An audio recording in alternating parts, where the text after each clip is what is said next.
Рекетиран. Виновен. Екзекутиран. Присъда. Длъжник. Мракобесния 417. Един слънчев ден на вратата ви звъни частен съдебен изпълнител и ви дава едно такова листче, на което пише покана за доброволно изпълнение. На същата тази покана вие разбирате, че сте осъден да платите.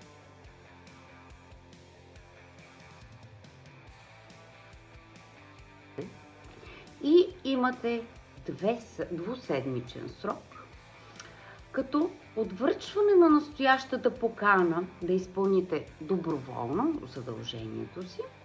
Ако не сторите това в дадения срок, ще пристъпим към принудително изпълнение.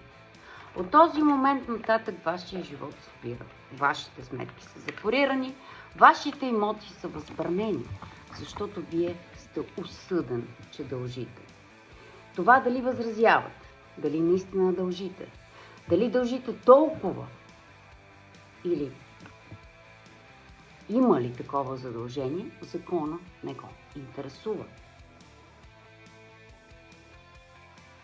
Единственото ваше право от този момент нататък е да платите това задължение.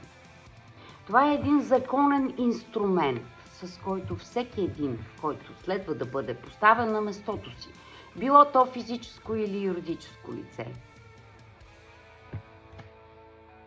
може да бъде поставен. И евентуално след време, когато докажете, че задължението не е дължимо, могат да ви върнат част от това, което сте платили.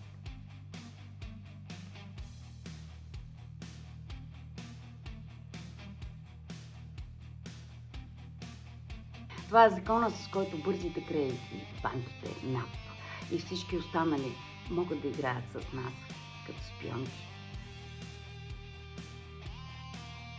Защото веднъж запорирайки сметките ни и имотите ни, докато ние възразяваме и живота ни е спрял, те си имат това, от което се нуждаят. Време е да приключим с 417 и да го променим във формата, която закона предполага.